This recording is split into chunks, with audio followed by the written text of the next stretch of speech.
Hey everyone, welcome to Ink Scribes, the comics podcast where we discuss the art and craft of comics. I'm Colin Singh, a lifelong student of the craft and aspiring artist.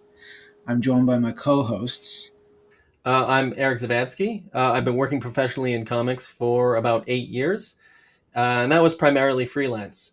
But this year I've got a brand new creator-owned comic coming out from Image Comics, which debuts this month. It's called Assorted Crisis Events, and it's written by Dennis Camp of Ultimates and Absolute Martian Manhunter fame. And it's the most ambitious comic I've ever done, and it's been getting a bit of hype in the industry. So if you're watching the show, I hope you pick it up.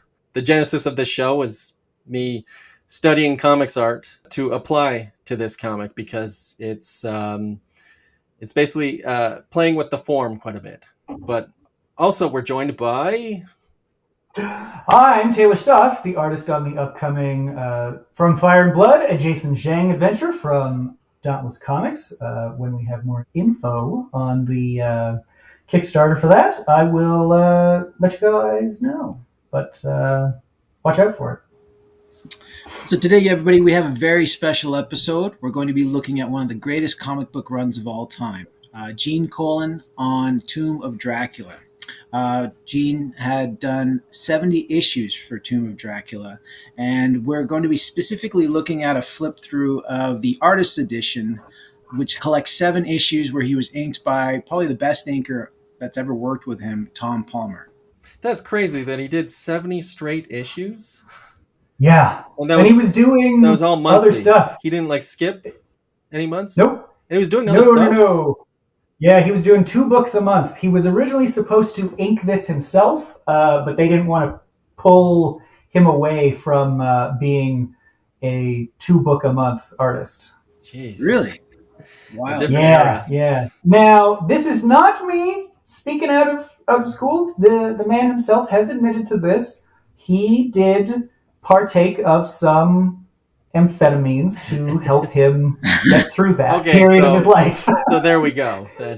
Yeah. Well, it's a big part of it. He describes his daily schedule as like done at 1 a.m. and up at 5 the next day. You know, it's wild that it's not only considered one of the greatest, but also like one of the longest. So 70 issues. What comes higher than that? There's Kirby and Lee on Fantastic Four. Bendis and Bagley even on Ultimate Spider-Man. That's probably the most recent large run, I think. That's because that's 110. I want to say 110. Yeah.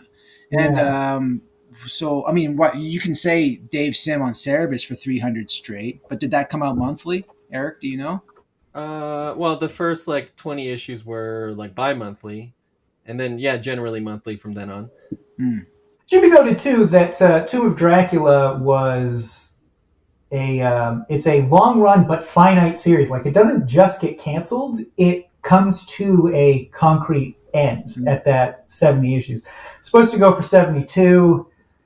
Not a lot of people got along with Jim Shooter. Jim Shooter. Thank you. Yeah, not a lot of people got along with him, especially Marv Wolfman. So they had to compress 3 issues into a giant-sized final issue.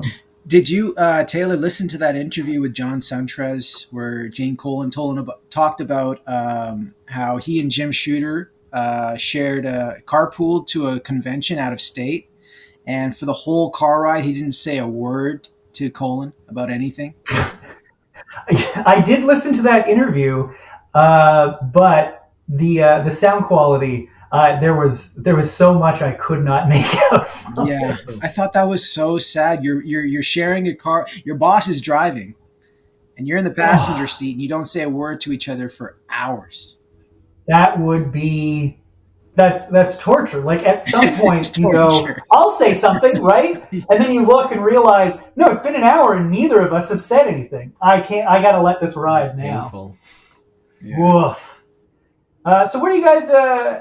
I came to Colan rather late. I can't quite. I think it was on seeing back issues of Doctor Strange. Where'd you guys, or what do you think of Colan and his work? So my first experience with Gene Colan is an interesting one. So when I was a kid, I loved Ninja Turtles, and Hell yeah. you know, As we all I'm do. like 6 or 7, and I wasn't reading the Mirage stuff. I was reading the Archie licensed Ninja Turtles comics, which were based off the cartoon. And that Mm-hmm. comic generally had really cartoony art. Except every now and then there'd be a fill-in issue with a really offbeat style, or sometimes a realistic style, and it would show up for one issue and then get back to the cartoony stuff. There was one issue, I think it was like issue 21, where there was a really realistic looking style, and I'm 7 years old and I'm not into it. In fact, I recall there was like an antagonist in there who looked ridiculous, but when drawn as a cartoon character looks fine, but when drawn realistic, just it looks insane. And it wasn't until like years later when I believe Gene Colan, uh, there was some marketing around him returning to Daredevil in the 90s, Yes, yes. that I was aware of the name Gene Colan, and he's a legend. That I look back and find out that yes, Gene Colan did a fill-in issue on this Ninja Turtles cartoon comic from the Archie Damn, I gotta stuff, track that down. and all his little ticks were there, like how he portrays motion lines and the lighting and everything, and yeah, I'm familiar with his little ticks because of that one particular issue. That, like, when you're a kid, you read these comics over and over and over again. I probably read that comic like a dozen times. Hell yeah. Yeah. Well, for me, I mean, again, like Eric said, you hear, like, I've been reading comics my whole life, and I've always heard from, I don't know when I first heard about it, but I always knew Gene Colan was a legend, and he had a legendary run actually on Daredevil. I was a big on Daredevil, so I know that Hell yeah. he had a run on Daredevil, but I didn't really get into his work until in my 20s, actually. I'm kind of ashamed to say. Hey, you and me both. Yeah, I listened to that John Suntrez interview that I told you about, and that's what spurred me to pick up some of his Daredevil work. So I got some of his Daredevil comics, and in that interview is when Suntrez called him the painter with a pencil. And so I was like really interested in looking at like some of his penciled work, but his whole Daredevil run, he was inked, right? So I didn't. So it took me a while to find. Like I Googled some of his penciled work, and yeah, sure enough, that he's very like masterful at rendering. Yeah, there you go. You can see. Yes, And we'll get exactly. into it more sooner. But yeah, that was my Daredevil was my primer on Gene Colan. I never actually even looked at his Tomb of Dracula stuff until we were preparing for this episode. So Yeah, you're right. The painting with a pencil thing is actually from his wife, Adrienne Colin. Kind of came up with that as like a little marketing Oh, really? sting. Yeah. It's got a What nice were you ring gonna to say? it. Right? Yeah. What is the story behind the existence of these penciled pages? Oh, so I think, let's see. Well, so a lot of these, because of, as you can see, a lot of the shading and it's very heavy on the use of graphite. One thing that comes up a lot in interviews about this is Gene always used the side of the pencil, which like everybody says this. They always use side of the pencil, which I take as like he's shading, he's using a lot of value that doesn't translate very well to line art. So what you would get is a lot of, especially for Palmer, he took to photostatting these and then like having something to refer to, like here's the original pencils. And then, okay, so now, and then on the original art, he could like ink directly onto that and have something to reference of like, wait, where are lines again? Where have I lost anything? I do believe some of these are unused though, because you can see that they did do the lettering and the borders, but they just didn't make it into the books. Well, I guess that was the process, though, right? It went from the penciler to the letterer to the inker. So by the time Yeah. it got to Tom Palmer, the lettering was all done. I also suspect that there may have been some thievery involved. I know that the pencils for issue 24, the one right before the first one we're going to take a look at, were stolen from the Marvel offices, just like the originals taken out. Palmer had to ink onto those photostats that he had made. Oh, wow. So yeah, yeah, and famously, a lot of art was stolen from that closet. Well, and we could also see, like, this is from issue 71.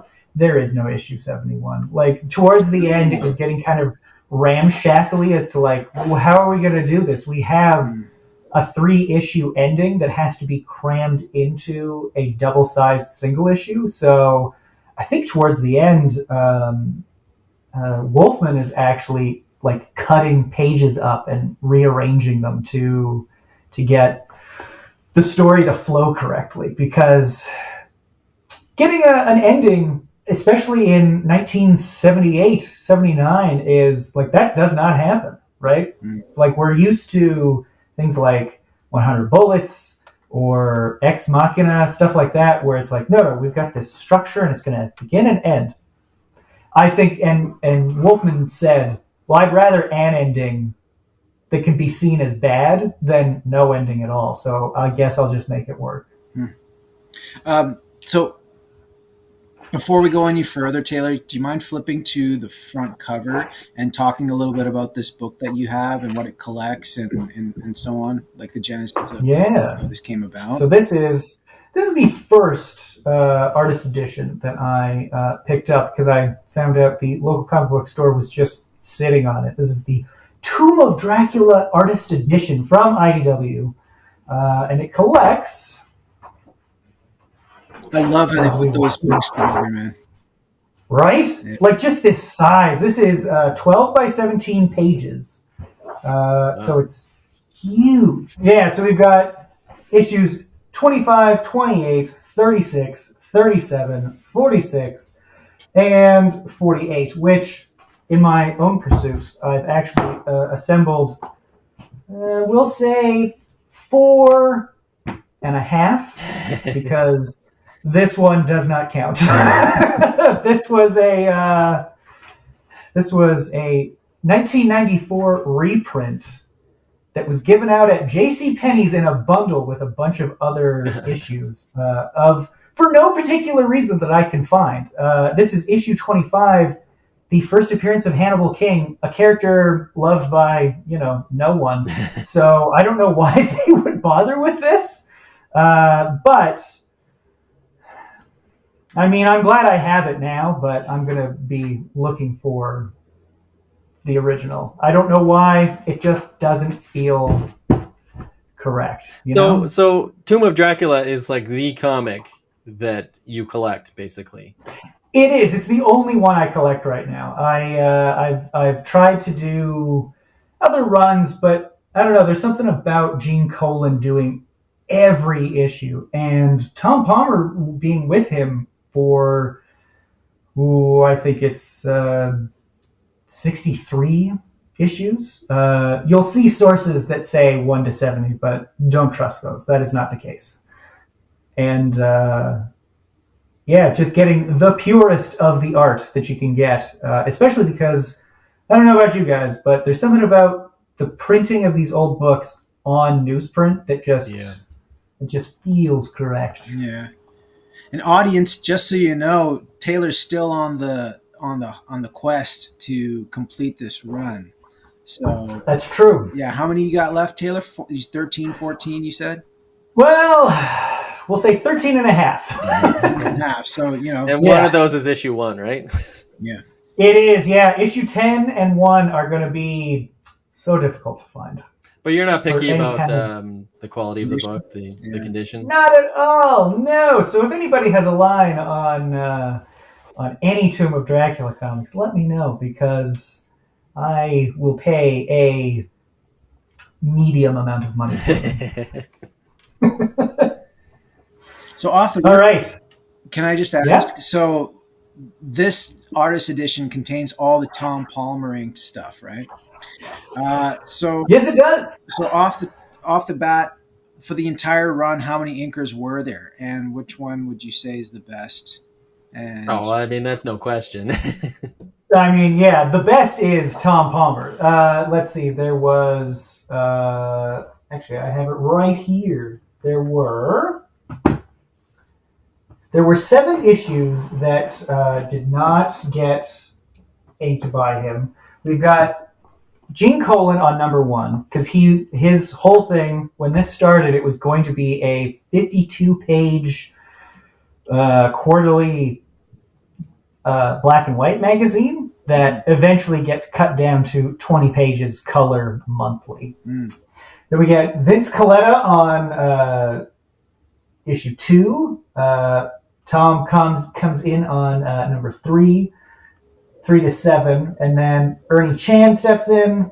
Coletta on 9.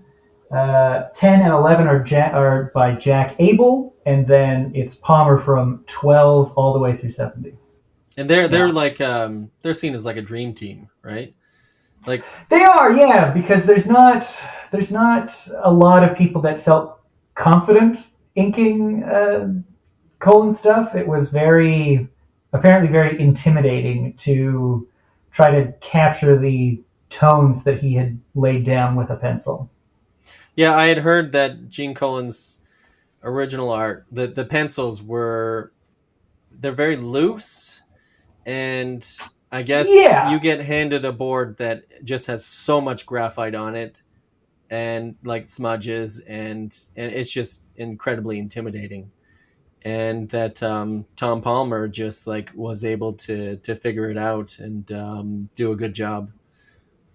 Yeah, the way Palmer talks about his time in comics it's kind of his vacation away from his regular job. He talks a lot about just doing commercial illustration advertising art, and that working in comics was just something he wanted to do, but it was by no means his main avenue of income. He was making much more working for ad agencies and design houses. That's funny because he was doing so much work. Right? Yeah. Like everybody back in the day. John Buscema. I think eventually you get the feeling that advertising illustration is in less and less demand. So he's just kind of moving into comics inking and coloring to make up for that, I guess, eventually. Yeah. Apparently, he still makes royalty money to this day off of comics, which, you're not making any royalty money off illustrations you did of like a toothpaste bottle or whatever for that advertisement you drew in the 70s. That's true. Yeah. Yeah. I think the money is great up front, but it's not. They bought it. Yeah. Once the advertisement runs, it's done, right? Yeah. Exactly. So let's take a look, because this is, issue 25, to me, it's a great use of their talents. Like, you see Colin on Daredevil stuff, and he is great, right? But, I don't know, he's just so moody that, to me, the noir feel that he brings, especially to this story in particular, which is, as we see, a private investigation story, it's just so well suited to him. And that screen tone on there, that was done by Tom Palmer. That is applied by Palmer, because unlike other inkers at the time, who were just like a brush and that's it, that's all they're using. For Palmer, as a professional illustration artist, he was like, I'll use whatever I need to. I don't care. Like it's use a pen hatching guy, right? pen. Well, he is a pen guy. Yeah, he would eventually he would learn to use a brush as he went, but yeah, he definitely went with pen, and so that he could get things like the little cross hatchings, and when he couldn't, you get the Zipatone stuff. He also, as a callback to our Bill Sienkiewicz episode, he also would, if need be, use craft tone somehow. I'm not quite sure. He didn't really go into an explanation of how he used it, but he somehow would employ that as well. All right, let's take a look. So Gene Colan, was he a classically trained artist? Because when I look at his stuff, he's got such like his photo reference library must have been huge. I think It was, yes, yes. he can draw pretty much anything. I can see like Yeah, fabrics and textures and I'm a size relationship guy, but I'm also like a texture guy too, and somebody who can actually like just by looking at something you can tell it's say a blanket or metal or rocks or whatever the case may be. Like those guys, they have to have some kind of photo reference library, which is just like a giant file cabinet full. That's exactly what it is. Yeah, yeah. When he started doing photo reference on Doctor Strange. He would go down to the village so that it could actually look and feel like the village in New York where Doctor Strange is based out of. So people claimed, at least at the time, oh man, I can see like this landmark here. He is a classically trained artist. And he had a huge photo reference library.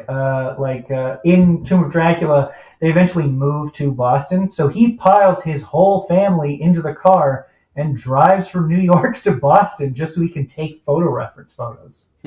Yeah, it's like he's very specific about it. He is classically trained, although not in a strictly it's not a degree. He was part of the Art Students League, which was the whole point of it was as an alternative to art schools like Pratt and Tisch School. So you could conceivably get an art education for very little money, like all year, but it was a very loose, it's not an accredited school or anything. It's just come in, drop in, learn. He and Palmer actually had the same mentor, Frank J. Riley. Frank Riley from the yeah. Oh. Yeah, they both learned under him. Colin at the Art Students League and Palmer at his school / studio. Riley's taught a lot of those the big great comic artists. And he has, actually, we should do a deep dive on comic artists who were part of ateliers and stuff like that. I think that's not a bad idea. Yeah. Yeah. All right. So for my money, I gotta say, I feel like Colin he draws some of the most beautiful women in comics, and I don't mean like super hot babes. I mean like just so elegant, effortlessly elegant when it comes to their face, their body movement. I mean, look at this. Look at this. Yeah. That looks like a real ass person. Actually, both of them do. Well, and that's interesting too, because he was drawing superheroes before this, right? He was drawing Daredevil and a little bit of Captain America, and he was not into that, right? No, it's not his. It wasn't his thing. And I think with faces like Hannibal you can King, tell. You can see.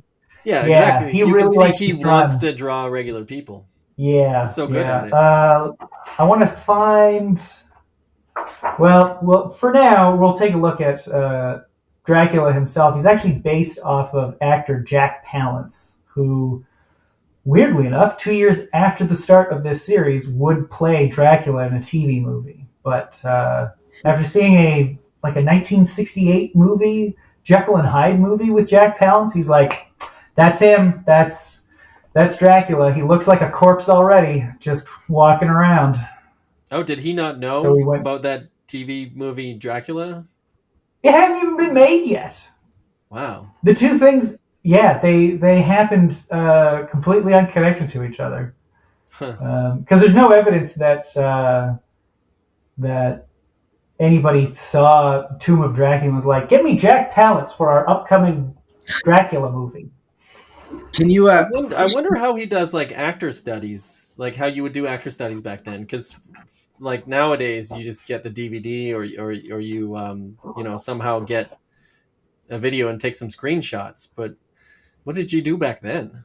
If you wanted I Jack think, Palance, if you wanted to do studies on Jack Palance's face in the 70s. well, Colin was a huge movie nerd. Like, I think part of the reason he gets into comics is because he knows he's not going to make movies, but he could make comics. And so he did have a lot of magazines. For the younger people in our audience, magazines used to be everywhere. There used to be magazines for everything, just the dumbest shit you had ever seen. Chewing gum magazines, sort of thing. Bro, I Right? still buy And magazines. but there used to be so many more, and some of them were just for the photos of movie stars. And a lot of guys would just, yep, okay, I'll grab this and use it for reference later. Although where he gets things like this face or even her face, even it I can't tell where he would get it from, but I assume after a while though, like he's got Dracula's face locked in. He knows what he's doing. You know, I was gonna ask, can you speak to like the popularity of the book when it was being published? Like, was it must have been a pretty high seller.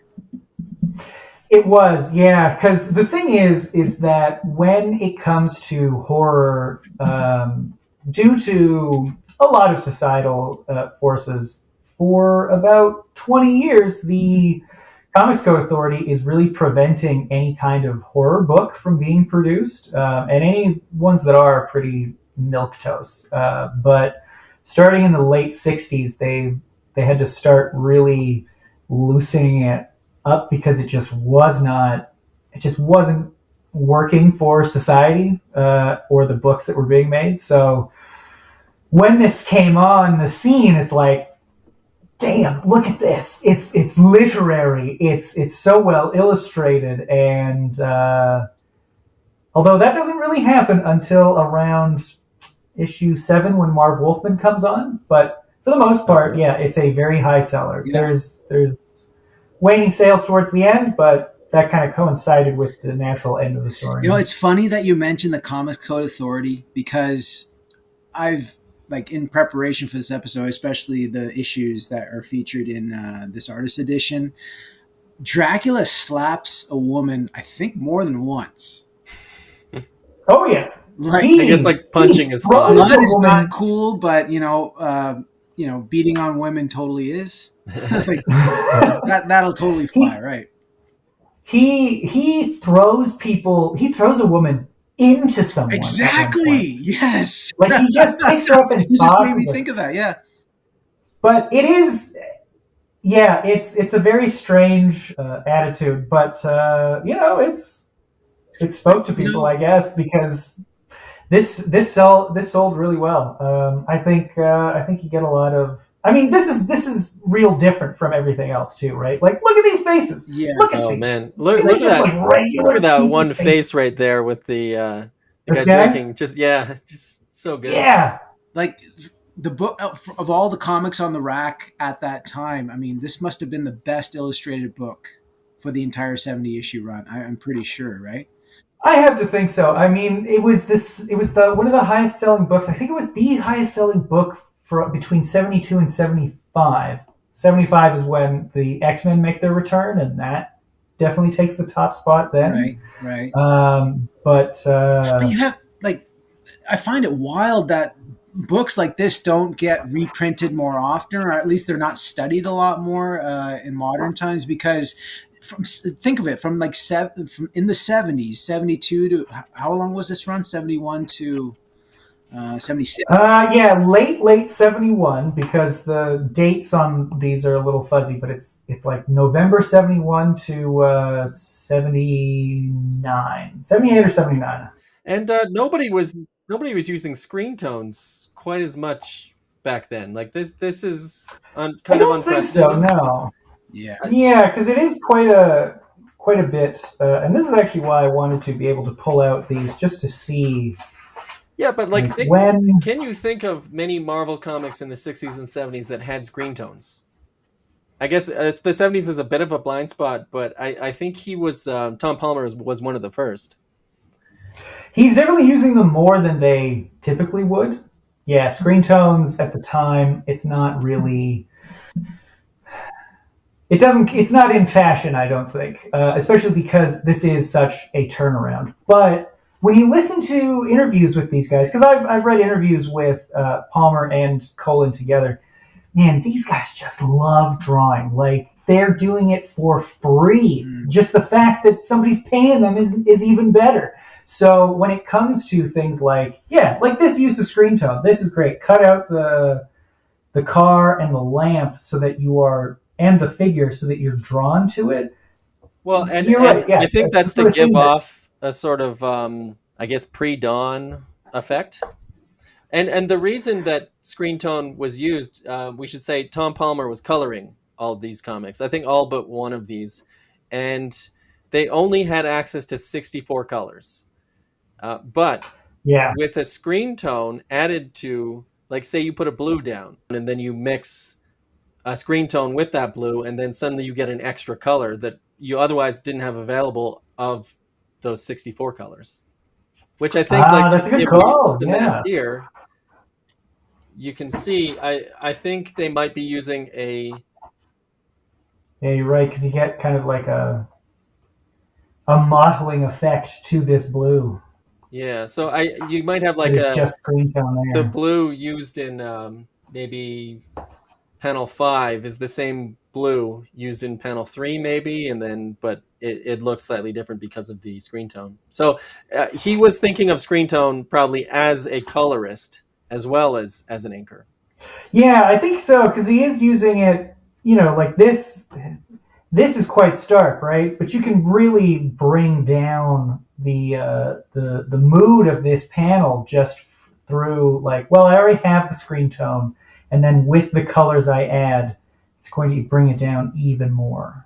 You can control it a lot more, which, as a ad illustrator, is probably that's probably where he's going. Is no, I gotta make sure to control this. There's also something to be said of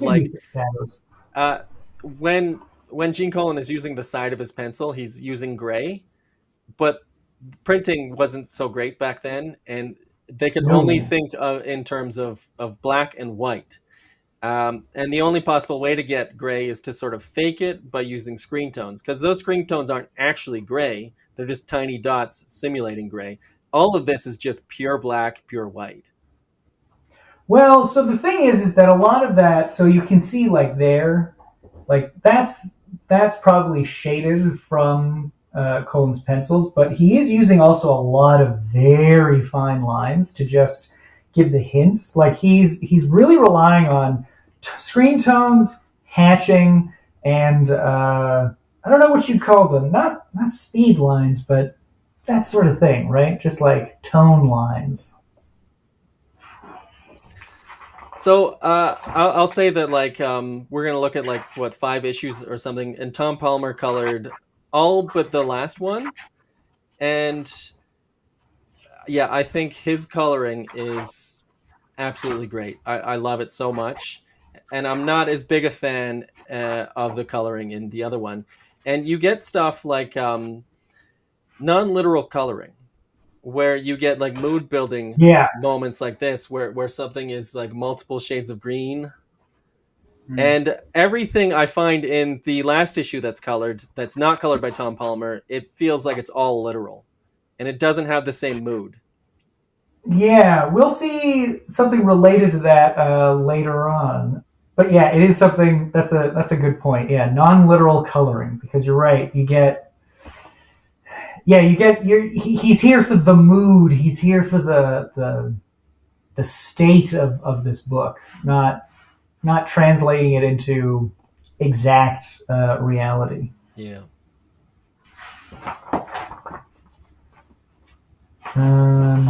I just want to point out, this looks great. I mean, those shadows, I fucking love them. This is a lot of the stuff that I just... A nice way to frame it. Because I do want to give the audience, if you can find this, you should get it. It's fucking amazing. It's so big. Gorgeous.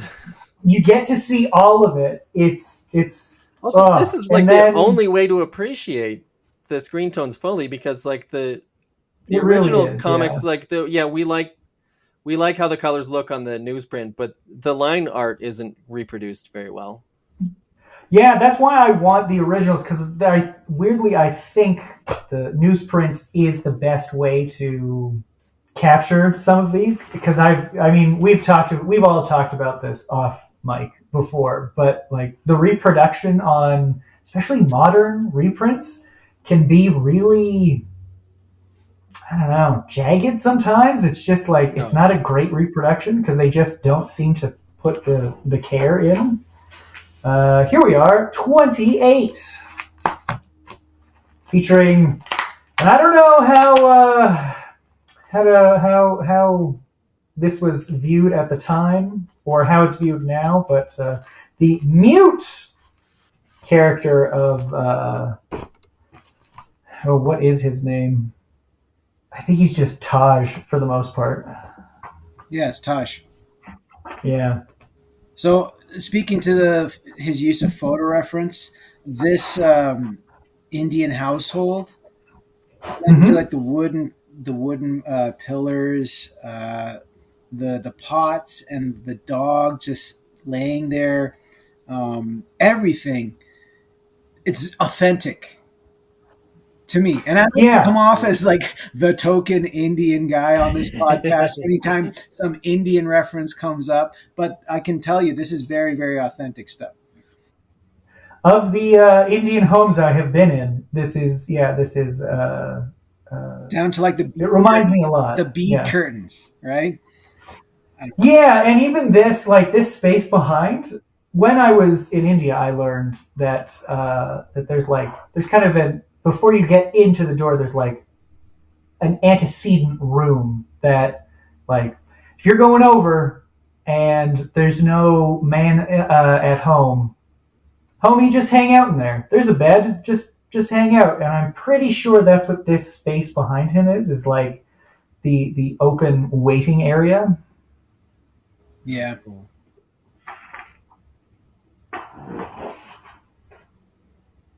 Jeez, look at that face in panel 3. This one? Yeah, just look at the lighting. It's just so good. Yeah. That's like a still right out of a black and white Bollywood movie, man. Yeah. Beautiful. And I'd love to know where he got references for this, because I can't imagine Bollywood films are that available in the 1970s. I mean, if it's going to be available anywhere, it's going to be New York City, but I mean, my dad was born in the UK, and they had access to them there. I don't think VHS. No, what was before VHS? Betamax. Yeah, but in the 70s there was nothing. Absolutely nothing. Yeah, no way. No, there was. Unless you got your projector or whatever. Picture house. Picture house every weekend.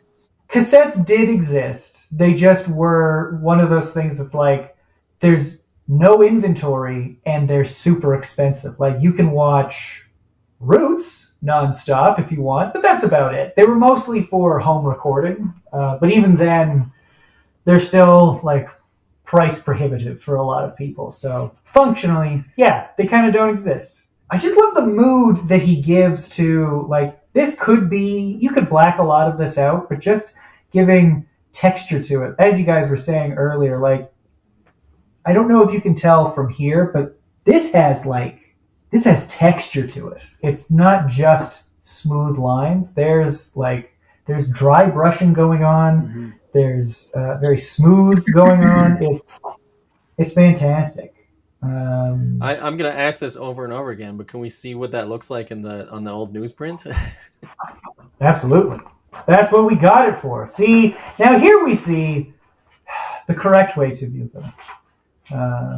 I can smell it already. I fucking love that smell. Yeah. Yeah. It smells like the 70s. It does. Yeah. Like, look at that. Like, and I love that her face, like, the shadow, it just kind of bleeds out, and you can see it here too. But you are getting a lot of reproduction. There are some misses just because of what can be reproduced from the plates, but for the most part, it feels really, really high fidelity as far as comic printing is concerned. Yeah, I mean, although I don't think the Masterworks reproduce the colors very well, the Masterworks do reproduce the inks a lot better than these original issues. So, there are Yes. trade-offs. Yeah, those masterwork colors can be brutally harsh at points. Yeah, where something has like a subtle gradient to it, carefully planned by the colorist, it looks like hard cuts of color on the reproduced like Masterworks, and it's just like goes against the intention of the colorist. But it is what it is. Yeah, sometimes you also get like just blobs of CMYK that don't mix properly because they're just not bothering with the dots. I did want to ask you guys though. Now this happens a lot in Colin work when he is drawing action scenes and they get kind of chaotic. There are points where he has to like point, like you should go here and then to here. That's a no-no nowadays. Like you cannot get away with Yeah.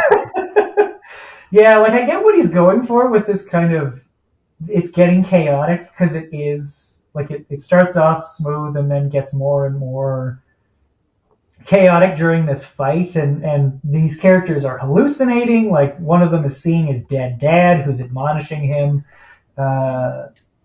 One of them wants to kill the other. There's violence involved, but I had read that Gene was not a fan of thumbnails. Like he just got a script and started drawing. Yeah, he hated it. So when he got a script, and Marv was like, they didn't describe what it was like, but it sounds kind of like it was. He would get like an 18-page script for a 20-page book. So there's some combination of Marvel and traditional script style going on. But he wouldn't even read like the whole thing. He would just kind of read a few pages at a time and start going because he was just like, I just wanted to get to the drawing. I just wanted. And he's got 2 comics to draw that month, so there's no time. That's true. Just get to work. I don't have time to read the script. I don't got time for this bullshit. I need to feed my family, my enormous family. Anytime I'm not drawing, I'm not feeding my family. Which is a consistent theme you see amongst a lot of these older guys. Is no, I gotta keep working. I gotta feed my family. Like everybody's kids are constantly on the edge of starving. I just want to bring attention to this whole sequence. This is fucking great. Like, look at that skull. Look at her face. I don't know what this is though. I don't think it has to be like post-production. Yeah, it's post-production smudging or something, or just storage problems because you can see that the pages have yellowed. Nobody was thinking in terms of, and this is something you see up until probably 30 years ago. People are not really thinking in terms of keeping art precious, like keeping it sealed for. Also, this man, what a fucking great framing. Just amazing. And then we also get Blade. Yeah. Earliest incarnation. Yeah. Which, according to Colin, having grown up in New York during a time of heavy segregation in the United States, the way a lot of these guys talk, because you'll hear Kirby bring it up too. Of I knew black kids, I knew Italian kids, I knew Jewish kids. Like we all knew each other because New York was you couldn't really avoid. People were separated by class instead of race. Exactly. So, So Jack Kirby was a poor kid, and he was with all the other poor kids, I guess. Yeah. Yeah, Gene Colin was a middle-class kid. Apparently, he and his family didn't even really notice the Great Depression for a while. It was just Like normal. Oh, they were middle they were class. just Oh yeah. yeah, they were middle class. They were just like, well, sometimes that happens to people. Yeah, because his mom was wealthy, and they kind of took a step down the socioeconomic ladder. But I guess during the Depression, solidly middle class is still pretty good. Hmm. You know, when I flip through these, I can see why it was so popular. There's a lot of emotion between the characters, whether it's anger or angst, longing, romance. Obviously, like even though this is a horror book, they go through like the characters all go through such emotional roller coaster. It's very Uh, melodramatic. yes, very melodramatic. Yeah, And like I think that that's what people really wanted at that time. Nowadays, it's more yeah, big ideas. Like you get, books like by Jonathan Hickman it's like, but back then it was more about the characters. I can't say yeah. No, just that's back then. Obviously, there's stories like that today. I'm just saying what led to the popularity of this book is that this guy that's pretty much immortal has had such an effect on all these people's lives. He's ruined lives. And these people are continuously vowing revenge against them, and they mount armies against him. And he just some way or another he gets through it. Some way or another he lives. that's He lives for the next one.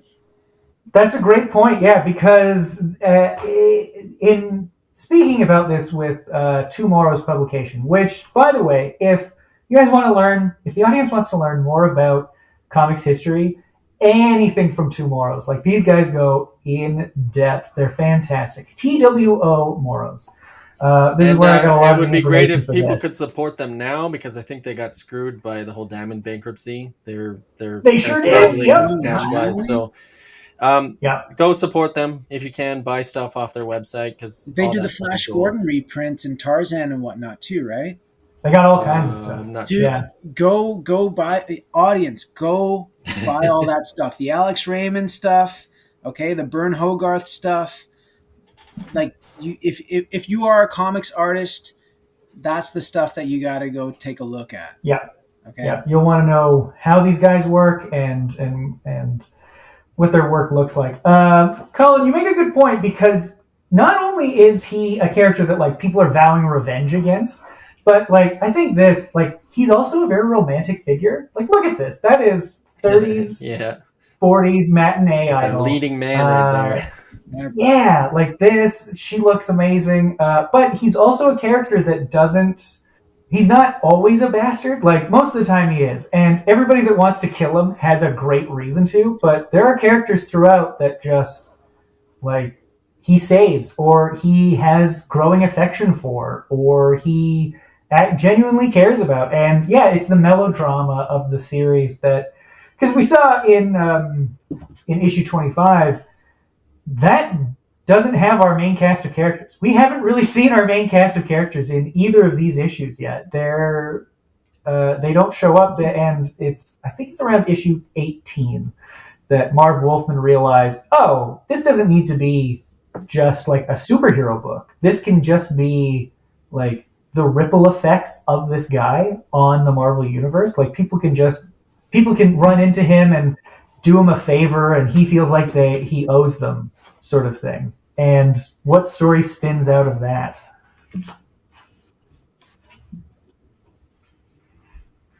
Also, anytime Gene Colan draws a sweater, God, it's the comfiest goddamn sweater you've ever seen. Yeah. It's so comfy looking. And yeah, so here we have, I think this is a great progression of what Colin was talking about, is like, who needs your damnable pity, woman? Just return to me at once. I demand you return to me. Do you hear me, woman? I'm your master, your master. As these people just walk out of his life, like, he is dejected. He's so sad at this. These people have broken from his spell, and he's just like, he's actually a sad, broken, lonely man who hates himself, but also everybody else. I can't get enough of this guy's face. This is so fucking cool. I don't know why. It's so good. And the sweaters. I mean, that looks great. And just, man, it's so full of just regular looking guys. You'll see this guy, this kid, this asshole, just milling about, doing jobs, doing regular manual work jobs. So the first issue was credited to Gene Colan as penciler and Tom Palmer as inker. But going forward, everything after that first issue in this artist edition, it just says artists. Gene Colan, Tom Palmer, artists. Oh, yes. That's right. A proper way to credit, because there is a blurry line between who did what. Like, Tom Palmer is making a lot of decisions on the page. He's not just he describes working with Neil Adams, where he says you get tight pencils and you don't change a thing. But with Gene Colan, there's just a lot of room to change stuff and to embellish. So he is a fellow artist. He's not just the inker. Kind of like a co-director. Yeah. That's a good way of thinking about him. Yeah, because he's definitely he's making a lot of choices.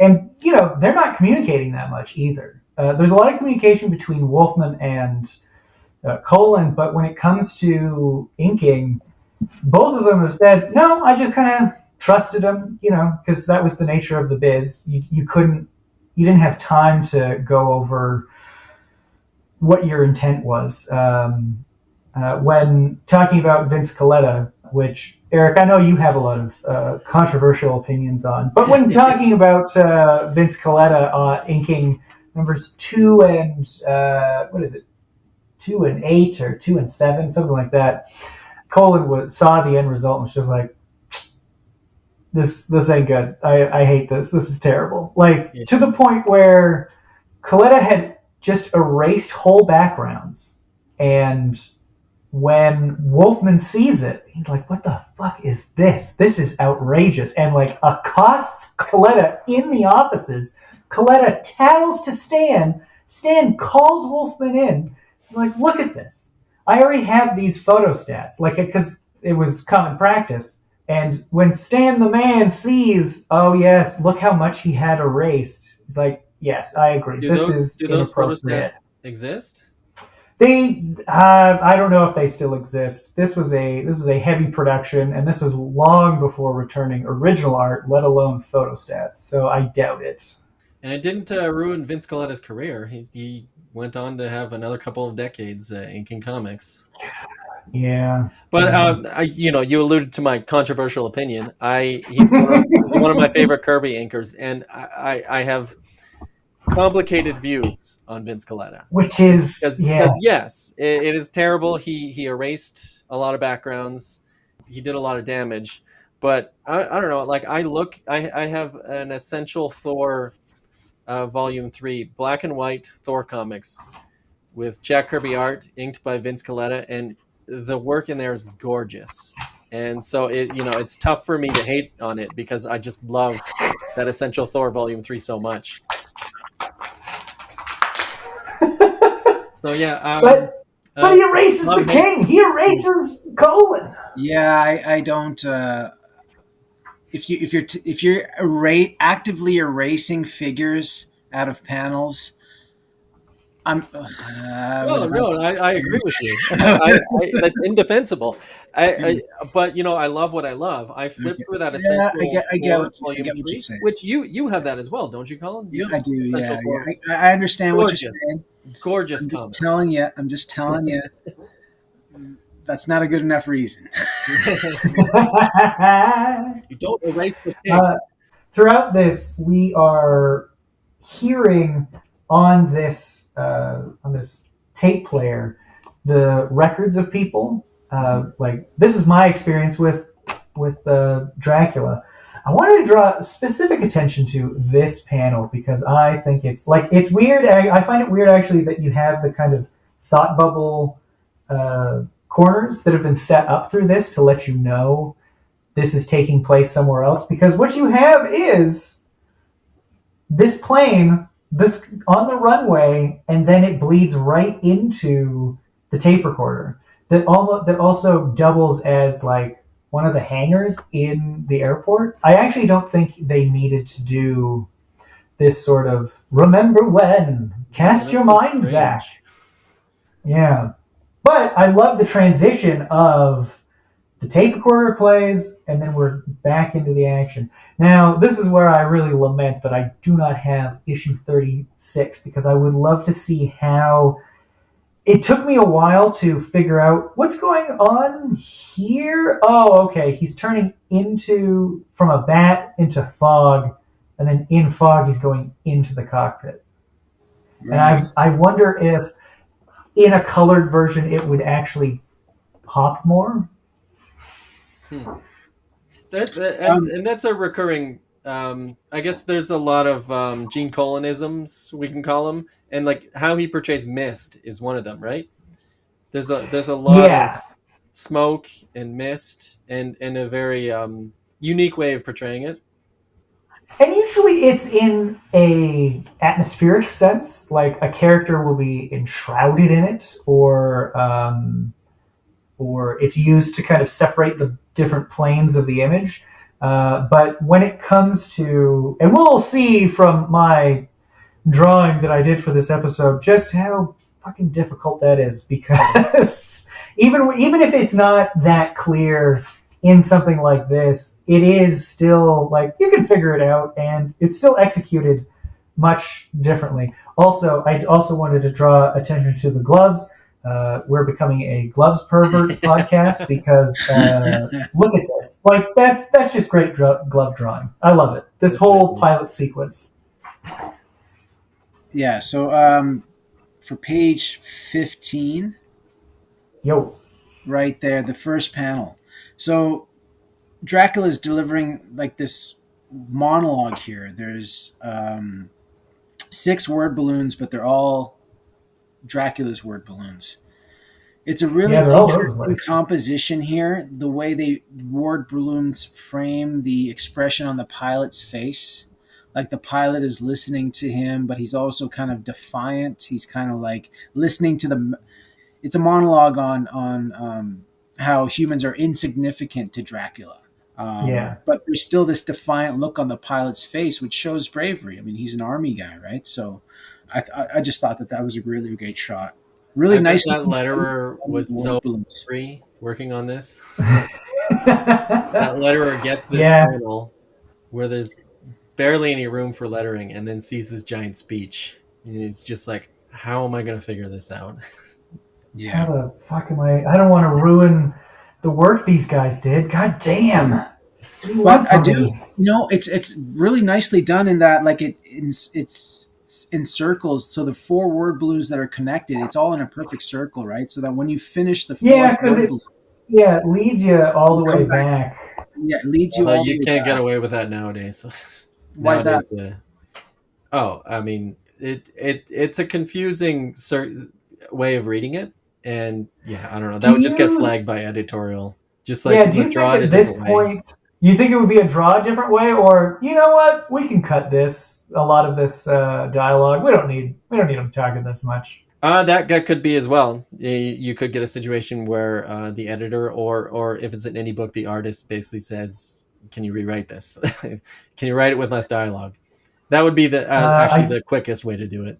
That's a good call, I also, there is one thing that bothers me about this though, is that this guy is in a sonic jet that is screaming through the sky with a helmet on. He's just seeing Dracula going like there's he can't hear him at all. There's a microphone in that mask along with an airflow. He's getting nothing. These are teen boy comics. You're not supposed to your science brain to this. I know. Don't drag comics into the real world. Let comics drag you into theirs. That is a bad word in the comic book world, all right? I know. That I is know. funny though. Yeah, that's funny. Can you go to the page where the plane touches? There we go, that one. So on page 22, it's largely shots of buildings and props. You can see in panel 3, like the wheels of the plane are touching down. These are all still they're immaculately drawn panels. Like Yeah. it's very easy for if there's no people in the panel, you can just kind of, not phone it in, but like not spend as much time, you know, drawing props and things like that. Any action scenes, any it's essentially second unit type shots, right? But Hmm. this page, like you can, It's a good way of saying it. Yeah, second unit shots. Yeah. yeah. I mean, well, I don't like using filmmaking terminology when applied to comics. I do think comics are their own medium that deserve their own, terminology. But it's just easier for me to kind of Yeah, for lack of verbalize. better terms or whatever. Right. So Well, and I think it's appropriate with Colin because he is using film as a lot of inspiration. right. Oh yeah. Yeah. Oh yeah, but he's a huge movie buff, so he's really into. I think that's a lot of how this is. Like I love this sequence of Yeah. and Nice how he draws the water. Like this is and the missiles that have been shot that like this guy fired at himself, just screaming overhead to remind you. Oh right, that danger's still out there. But that he still gives the same amount of thought into layouts for pages which don't have any characters or people Oh in yeah, them, right? Like that is yeah. That's a still good a point. Yeah, phenomenally drawn jet plane through 3 panels with an arc of action, right? yeah. Like he brought his A game. Like I think, specifically through these, what I've read of this run, he brought his A game every page. Like he took his work Yeah. very, very seriously. Oh yes, yes. This is a guy that when he got out of the army, like he had been drawing his whole life. Uh, got out when he was in the army because he hadn't fought in World War II. He's part of the occupational forces. He started making money on the side by to do like when a serviceman wanted like an image to send back home to his sweetheart or whatever. He was hustling on the side. It was like $3 to $5, which in 1946 that's a lot of money. Hmm. Like he takes this very seriously. I also love that it's not a huge differentiation, but I don't know. I think he puts a lot of character into just these faceless soldiers being down there.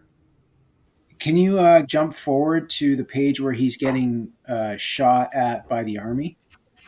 Yeah. So on this page, like it shows again the formidability of Dracula. No man can take this guy. They're giving him everything they got. They're all firing at him, and he's covering himself with his cloak, but you know that he's going to make it, right? Yeah, and I think it's a great example of the mist thing we were talking about too, Yeah, because it gives the feeling that because it says, and hardly a single shot missed its target, but you get the feeling that I don't know the way this is Dracula drawn that didn't fall. yeah, Yeah, I swear I because saw he's a like hundred he's bullets going slam into him, but he stood his ground and moved slowly towards the men. yeah, You need moments like that to break up the melodrama, right? Like, just so you know who you're fucking with.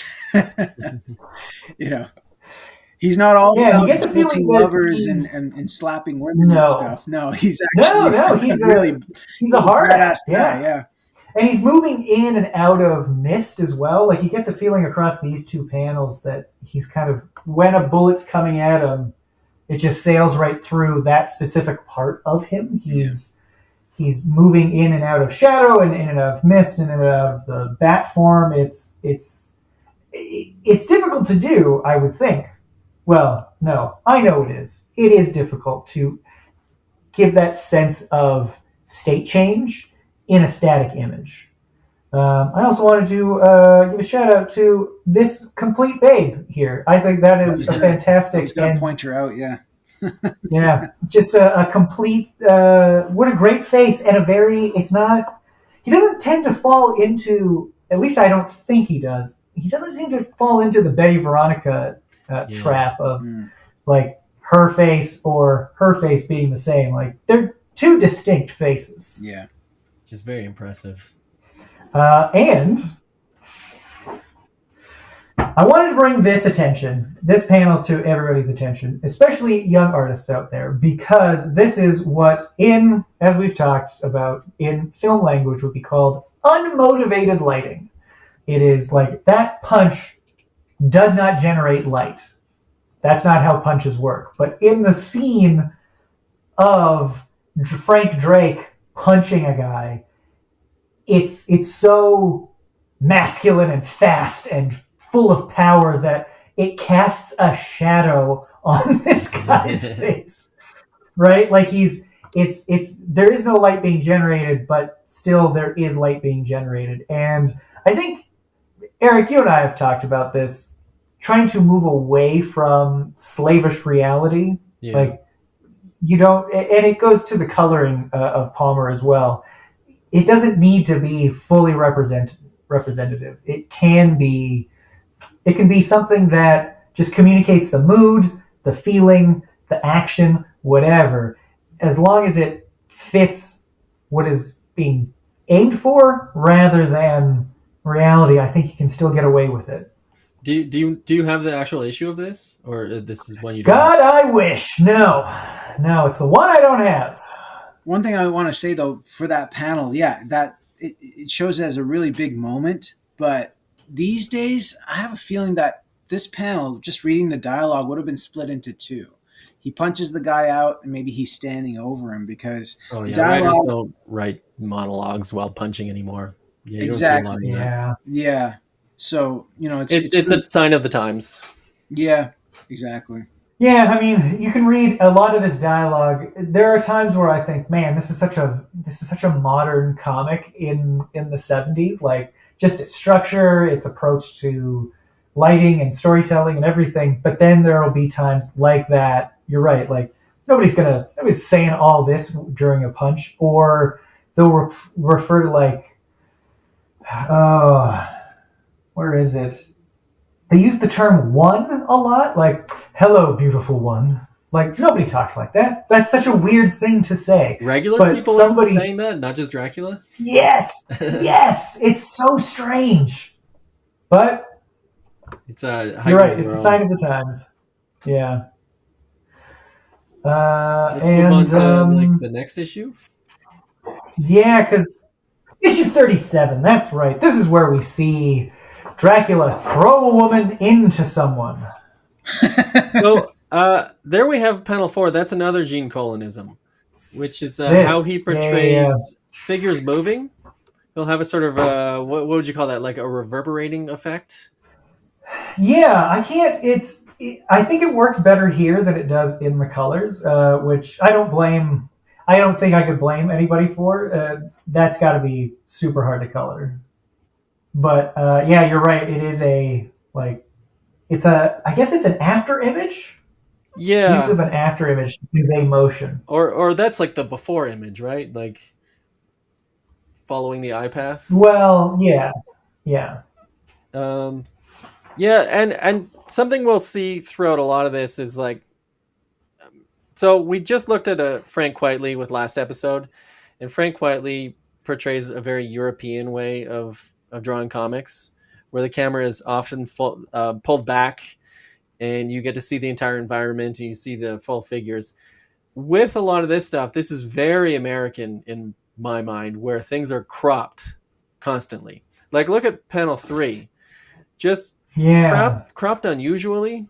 And later on, we'll see environments where a figure is cropped and you get a hint of an environment. And I think this became an Americanism, part of the American way of drawing comics, just because he's drawing 2 a month and he doesn't have the time to pull the camera back.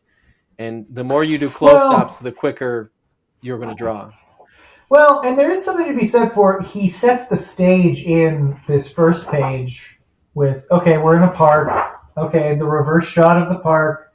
You know where we are from here on out. There's Yeah, something to be said definitely. for, I trust my audience to understand where they are in space. I remember Riley Rossimo telling me that. You just got to set up the environment in one panel. You can really drop it out or simplify it in the rest to focus on figures. It is. I mean, I just can't get over that panel 3 where like both hands are cropped funny. Yeah, it's just It is awkward strange, to me. yeah. And Yeah, I think especially there's with what a this lot of is. that going on. Um, Yeah. Panel 3 and page 2 there, Eric, where you were saying that's the Gene Colonism. So you see there on black and white, it works really, really well, right? It's This clear. guy? It is very Yeah. difficult to color, and I don't like.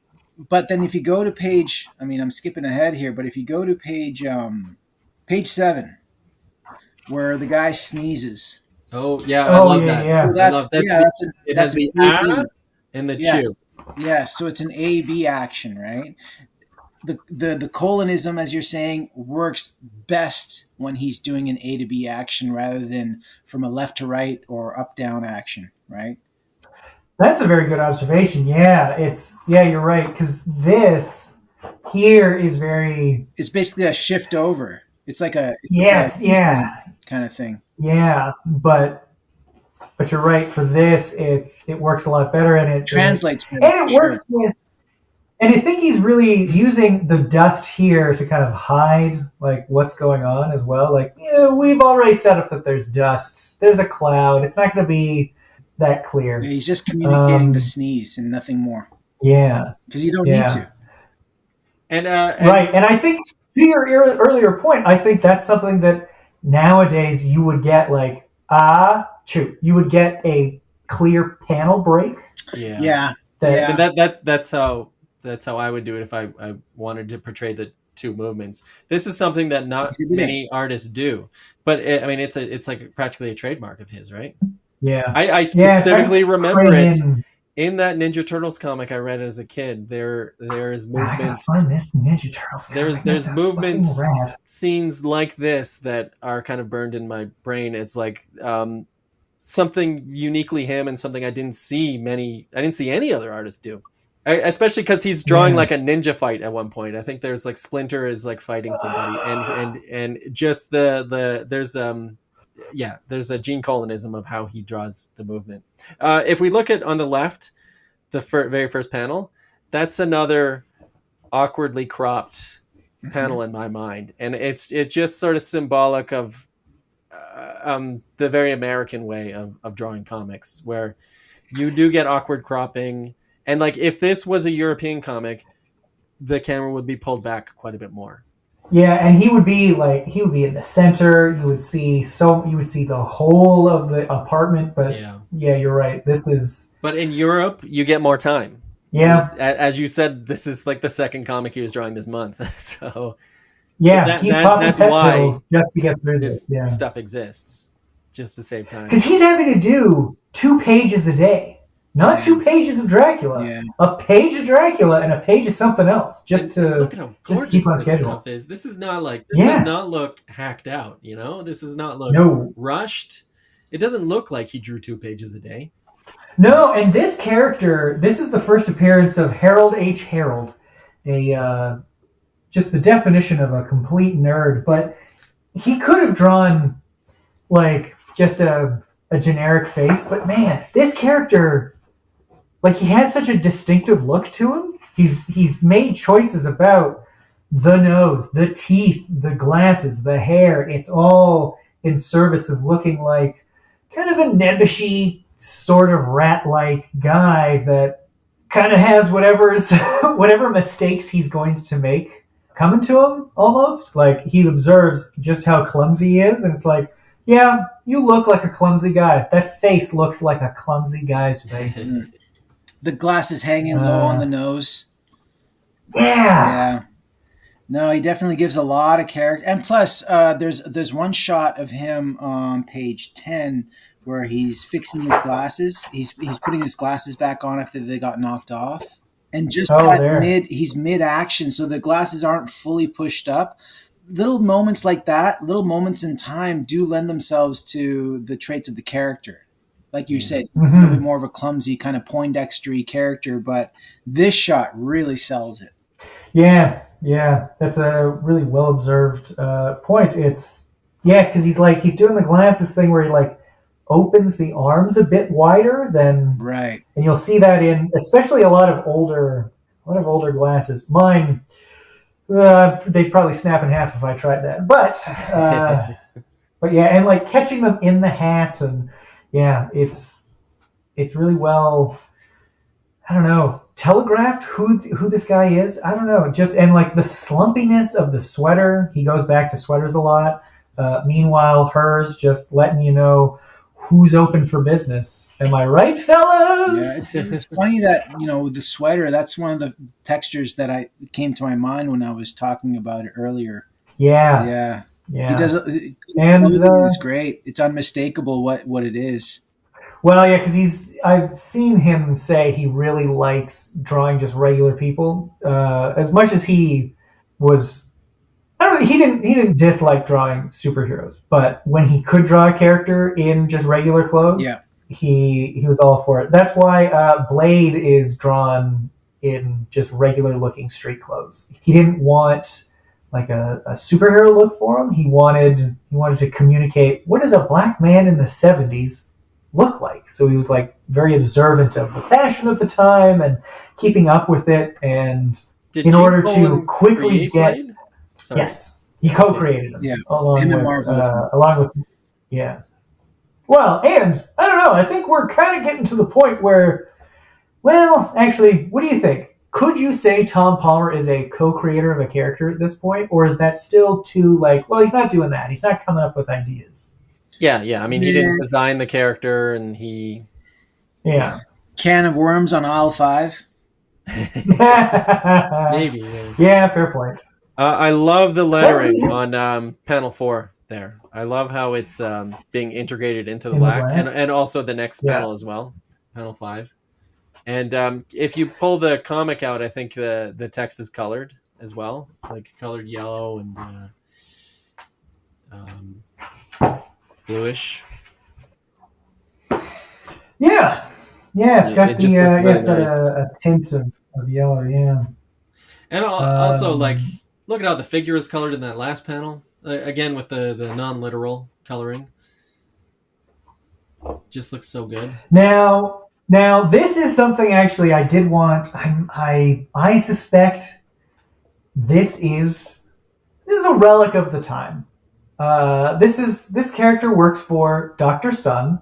Dr. Sun is a character that has escaped the idiocy of and short-sightedness of communist China.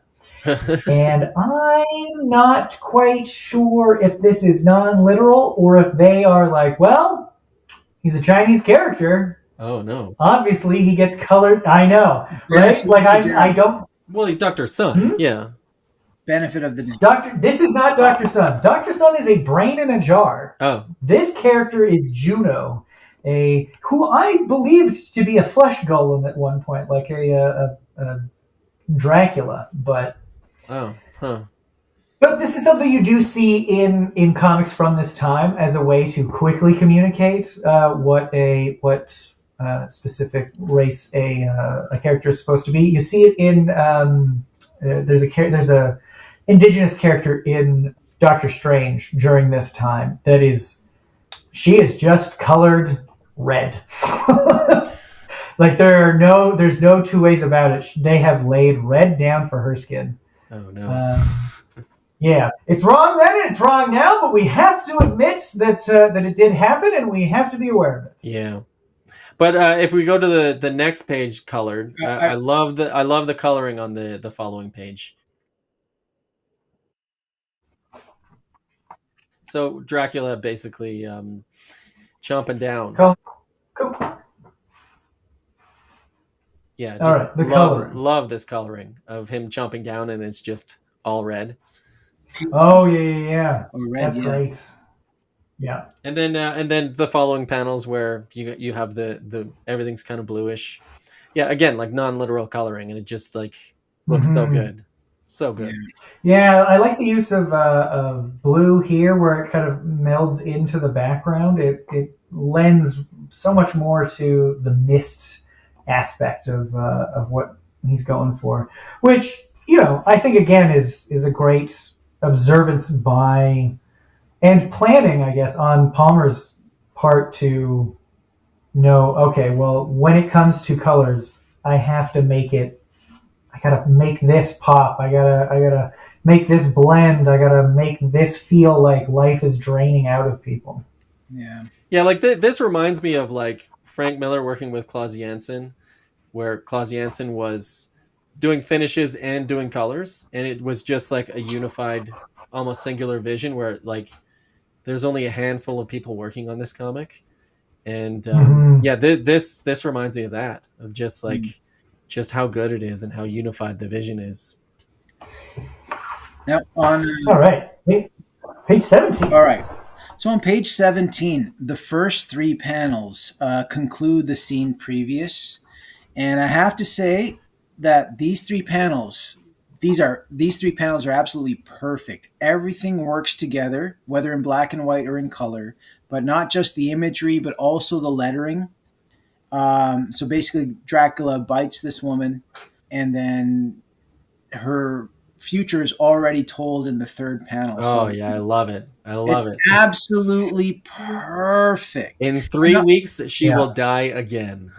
Exactly. But not only that, these three panels, they conclude the previous scene, but they're the best panels to continue into the next scene. So this is one of those pages where there's two scenes, like there's basically a scene cut here and the story continues, but like it wouldn't work any other way. Like you turn the page in earnest from page 16 to 17, because you can see that he's stroking her hair in page 16, the last panel.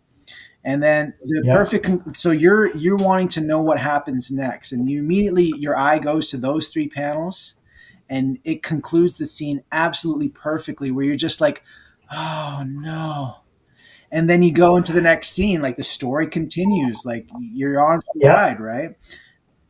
Yeah, it's the same setting. These three panels reorient. Phenomenal. Yeah. I do love this. Janet awakens as her blood rushes sensuously from the twin punctures, because you can see she is barely conscious here, and the starting to wake up, and just the disorientation that she's feeling. Hard cut to the screen. It's whoa. And again with the lettering in the blacks. It looks so good. Of the shadows. It does. And I also love that you get a better look at his like weird trout mouth face that will continue on. That is a welcome change from what just happened. Take that into account too, that this scene change is actually it's a completely different, it's a whole nother mood change as well, right? So it's kind of it's trying to temper your PTSD and put it to the side and just keep going. and also this is another thing that is a sign of the times, because if this was done nowadays there's a general rule that every scene should have its own page, and when you change scenes it needs to be its own new page. That's like in all comics nowadays. Well, but it's not.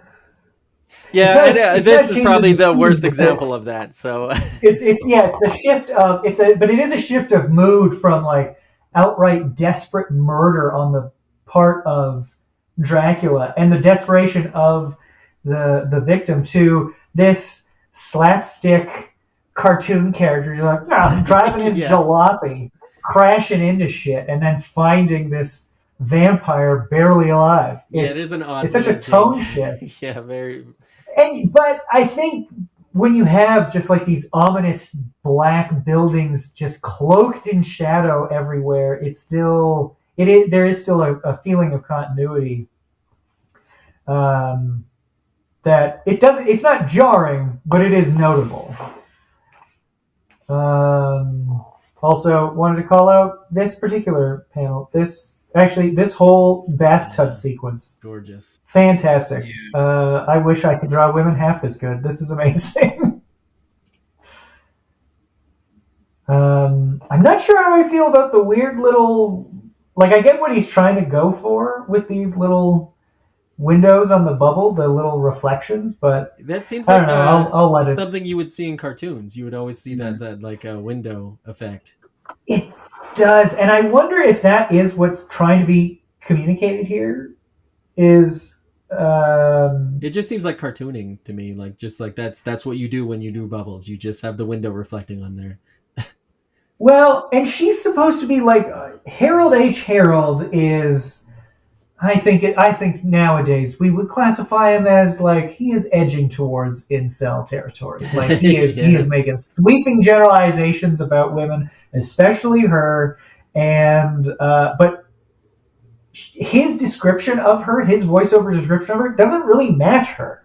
Like he thinks, she's a pretty girl, but she ain't that clever. And then if you read it, it's like that's not who she is. Like she may not be interested in the things he's interested in, but she's not an idiot. And I wonder if there is supposed to be some kind of like juxtaposition between the dialogue of the character and how she's shown, or what. But Well, I'm not sure. this is coming out in the midst of the feminist movement, right? So lots of upheaval. It is, yeah, yeah. There is a lot of yeah, because at this time, Marvel will try to grab onto that market with absolute failure with the Lady Liberators. Yeah, but I think actually, but weirdly, I think with Palmer's colors, it actually works better because he gives like a tint to the bubbles, so there is a bit of a gradation within them. Check out that screen tone effect on panel 3. It's using the same color in the background as the door in panel 1, but you add the screen tone, and it creates a new color. Yeah, it's a good example of when you add black to something, it can change colors in ways that you are not expecting. Because you're right, like that's what is that, a yellow? Or a greenish yellow, I guess. Greenish yellow. Yeah, greenish yellow, but it kind of becomes more greenish when the zipper tone is added. Well, I mean, that also lends to the continuity of the scene because he's standing in front of the door in panel 1. And he picks That's up a good the point. phone, which is on the dresser. There's a dresser in panel 1. I think that's a dresser, right? With a mirror and everything. Yeah. So you can assume that the phone is on the dresser. So he's still standing in the same spot when he picks up the phone. Yeah, if anything, he may be pivoting, but that's about it. It's yeah. But you're right. I think that's what it's communicating. I did want to now, at the same time or around this time, Gene Colan is also co-creating this guy, Brother Voodoo, in Strange Tales. To learn more about Brother Voodoo, I recommend checking out season 5 of the Bronze Age Monsters podcast. They've been doing a lot of good work over there with the horror explosion of the 70s. Oh yeah. They've done Werewolf by Night, Man Wolf. I think they're currently doing a lot of Atlas Seaboard monster characters. They did Creature Commandos, and season 5 they did a lot of the smorgasbord of horror character tryouts that Marvel was trying to toss out after this came out. They're like, okay, so what else can we get away with? And you can actually see in the dialogue, Brother Voodoo cannot say the word, nobody can say the word zombie, because that is still not allowed by the comic code authority. Really? Yeah, they have to call them Zuvembis. Yes, it's very strange. It's a weird little... It goes away eventually, but to get around it, for the most part, Marvel will put zombie stuff into their black and white horror magazines, but in their comics, they have to use the term Zuvembi. I think they said the term you can have a ghoul, you can have like a dead body eat somebody, but as soon as he starts walking around, you can't use him. So they had to come up with something else. And we're all grateful that Joe Quesada basically killed the Comics Code Authority, right? Yeah. Because it was I don't want to say pointless, but Yeah, it was it's a bit pointless. pointless. Yeah, This stuck out to me as it's easy to get caught up in the scene setting and action of and clothing choices, because I mean that's a great shot of just regular guy clothing, but also you get to see Gene Colan's mastery of anatomy. Like I think this is great, but here's another Colanism of like, why not just? I mean, I know why. You can't don't cut off the feet of the Yeah. character. Young artists out there, don't do it. Yeah, don't crop Midway at the through, the shins. bottom has to go. Yep. It just, if you're going to show feet all the way. But yeah, he's also just a master of human anatomy. He's got all of it blocked down, and he can stretch and pose and just really connect power to a figure. And I think, you guys have anything you wanted to say about 46? 46? I was thinking we'd skip straight to 48 just to see the. So there's two left, right? Yeah. Yeah. No, let's But do just 40, come on, let's do 46. Come on. You sure? Yeah, let's do it. Well, the thing is that we've got a different colorist on 48. Yeah, which I'm, I guess I've said it before. Not as big a fan. Interestingly, that was Marv Wolfman's wife at the time that colored it. She had a long career coloring comics for several decades. So are we doing 46? Yeah, we can go through it quickly. This is actually an interesting point in this character's development, because at this point, I believe Dracula has taken over a satanic cult by pretending to be Satan himself. And it's like, it's a huge, like, there's the back half of this comics to go through. Like there's still a lot to go, and it's what a strange turn for a character to just be like, no, I'm this other character, worship me. Can you guys tell me then, Eric, maybe you would know. So panel 2 there on page 2, her veil, is that Zipatone as well? Is that gray shade Zipatone with just hatching over top? Ink hatching? From here, it looks just like hatching. You got to get your melon Because it out is. of the way. It's hatching, yeah. It's just hatching. It's a very cool effect. Yeah, there's no. There's no Zipatone in there, which which is surprising because it is quite a tone shift. Then on the panel 1 on the page 3 as well, same thing. That's Zipatone, right? No Zipatone. Nope, just hatching. Oh, okay. So then, from what I'm looking at, from here it looks like it's Zipatone. That's the interesting effect of sometimes when you hatch. The purpose of hatching is to create a sense of gray. Got you. Or to create a gradient. Mm-hmm. Yeah, it's working. Fooled me. All right. I mean, you know what? 46 is not interesting. And it's mostly for you get interesting faces. It's a lot of talking. It's a lot of discussions. So you get that. Fuck it. Let's skip to 48. All right. 48. Interesting. And I want to speak to the cover. Yeah, unfortunately, because Gil Kane did a lot of the covers, we don't have the original art in this for them. Okay, do you want to throw the 48, the floppy on top there before we get into it? So this is a fantastic cover. It goes without say. It's treated as almost like a number 1. It does say Comicdom's #1 fear magazine, but you could be mistaken into thinking it's just the first issue of a book.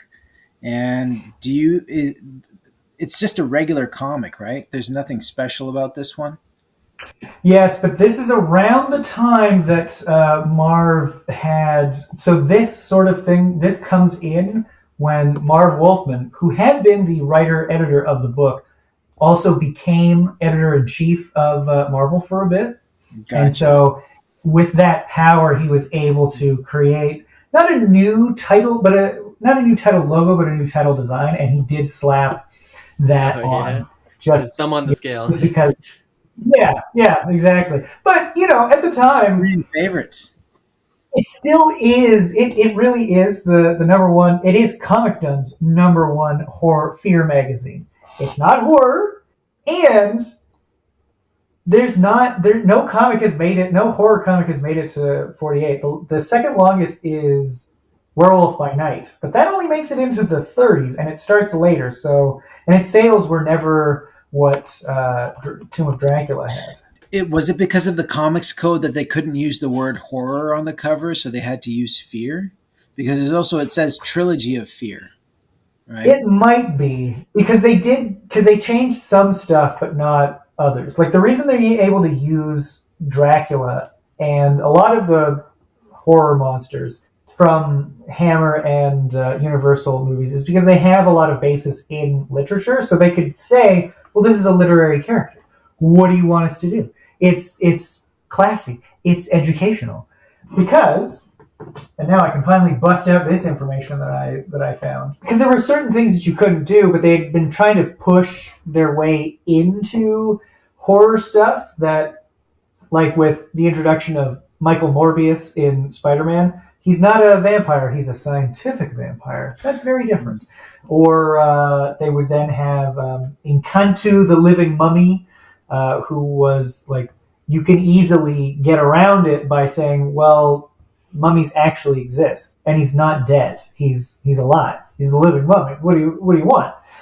So they slowly start pushing at stuff, but there's some things like zombie that the code and its shadowy board of directors, whoever they be, just were not willing to budge on for a while. Mm-hmm. But I mean, you eventually get things like The Haunt of Fear magazine and stuff like that. But I think it feels very... It's a fear magazine. It's not a horror magazine, so we don't have to go up against the Warren stuff or anything like that. Because they call it a magazine. Warren is producing Vampirella, that sort of thing at the time. Mm-hmm. And Marvel is producing their own stuff, too. This was a good one, reading this one. So it leads into this is like a 2 or 3 part tale. And towards the end, basically, obviously Dracula being an immortal, hundreds of years old, thousands even, maybe. But he's apparently crossed paths with the likes of like Robin Hood, the Three Musketeers, and so on. When I finished this, I'm like, oh, I gotta find out what happened. Right? But I mean, look at this. This stuff. When I first bought this, dude, and I was flipping through this stood out like this high seas vanguard battle between pirates and the Navy. Like, Jesus Christ, look at this like ship. So much work. Yeah. Well, and everybody's ready. I'm sure you had the photo reference for it. Yeah, back then they would have like toy models that they would use as reference. You would. But have he's also finding reference for like all of their clothes and like they're all dressed differently. He's really putting the time into making sure that he's not half-assing this. Mm-hmm. But man, yeah, this just the filigree that he puts on stuff like that rug, the Admiralty jacket. He doesn't have to put fur on this, but he does. It's so I fucking love it. There's some more of that mist that he does. Yeah. Now, when it comes to the coloring, what are you not jiving with here? Oh, it's just all literal colors, and maybe not all. Like this guy there is like violet or whatever, but it just feels like, for the most part, all the skin color is colored skin color, and all the, if someone's blonde, it's always blonde. Yeah. It's just Mm. very literal all throughout. And by comparison, all those times I pointed out earlier in this episode where there was some great mood being created by making an entire scene blue or an entire scene yellow. So I Yeah, guess not enough yeah. care put into creating mood. Well, and probably not the experience to work with the inks and pencils, because like I could see this, if you had more gradation, you could really have mist and hair and skin all blending together. But what do we get? This big swipe of blue right through her. Yeah. Which, it's not like we haven't seen other difficult things that just didn't pan out. But Oh, and maybe I'm being a little unfair, because on that second page there, I think panel 3, that isn't colored literally. So yeah, maybe I'm being a little too hasty. oh, like here, Or the third panel. Third panel, yeah. But yeah. yeah. So, maybe I just like the singular vision of Tom Palmer inking and coloring. Yeah, it's. So maybe I'm just 'cause biased. I don't know. Can we go over to page 14 with the infamous slap?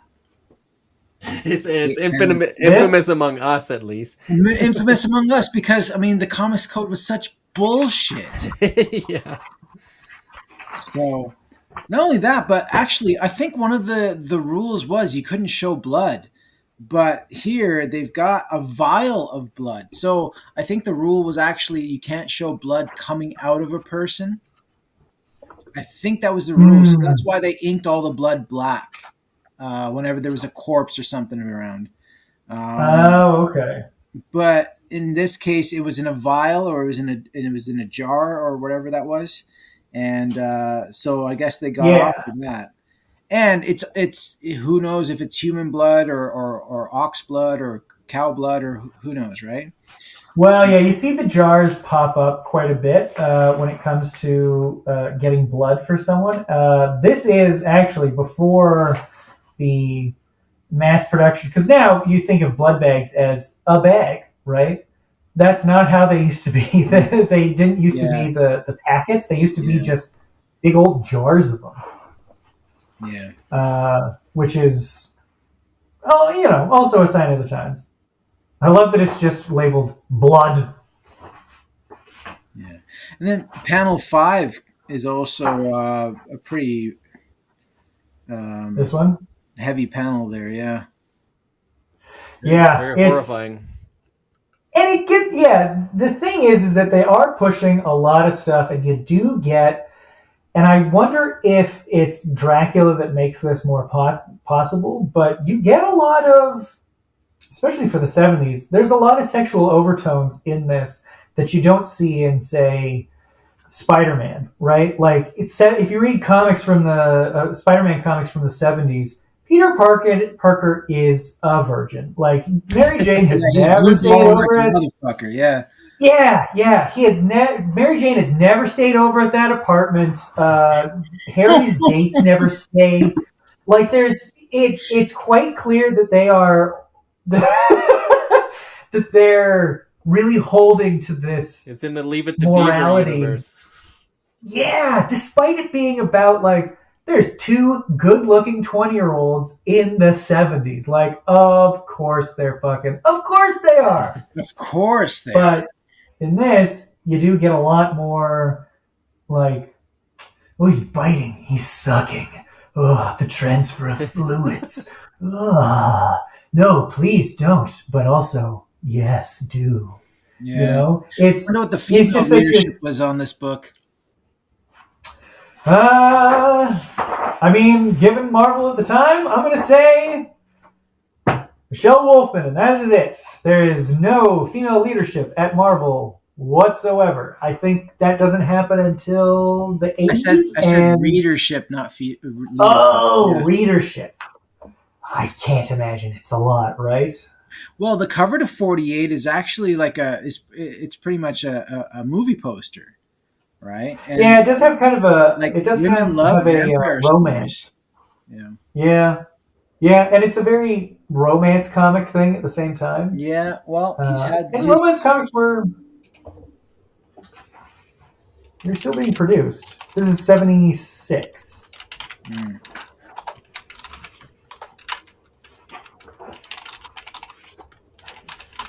Once again, great face. yeah. Um, and this has always bothered me. Why does a guy in a wheelchair also carry around a cane? I don't understand it. The cane, I think, is a weapon. Is it? Oh, okay. That would I make think more it sense. is. I have to admit, I haven't read all of them. My dream one day is to just plow through all 70 issues with them in hand. Hmm.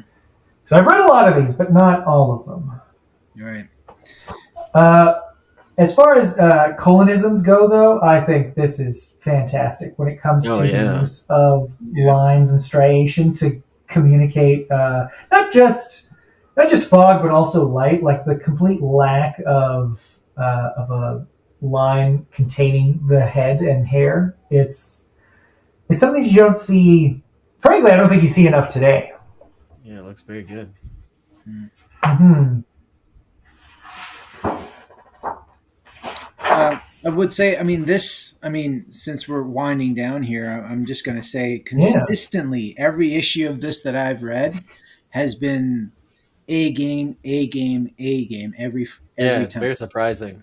Yeah, it is surprising, Yeah. is it not? Like, there are, come on, like, if you're on a monthly book, you're going to cut corners here and there. I mean, it's not abnormal to cut Well, corners. that's the power of amphetamines, right?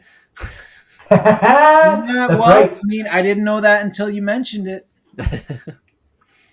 But even All so, I would like think it's is not he like survived you. off spinach, prayers, eating his vitamins, all that kind of stuff. Prayers. Well, the thing is, though, I think even with the knowledge of Gene the Dean Colin popping pep pills, it's not as if you can even see like a degradation of line quality or anything like that, right? Like he's still he's awake, but he's still bringing the skill. Like I love this pose. What a great kiss scene. Yeah. And then this guy just like, oh brother, am I right, fellas? There's so much emotion and it's playful and yeah, I don't know. It's fucking fantastic. And then you get Blade. Like how great is this? A full page Blade. A gothic masterwork like you've never seen before. Dracula is challenged by Frankenstein, Robin Hood, Zorro. Yeah. But that got me to want to read the next one. Hell yeah. So and then in the back, what do we have in the back matter? So in the back we have disparate pages. All pages penciled by Gene Colin. Pages 125 to 129, 131 to 150 inked by Tom Palmer, and 130 inked by Vince Colletta. Oh, so we have one Vince Colletta page? That's right. Show it. I don't want to see Don't it. show it? You don't? I don't want to know. You have to now.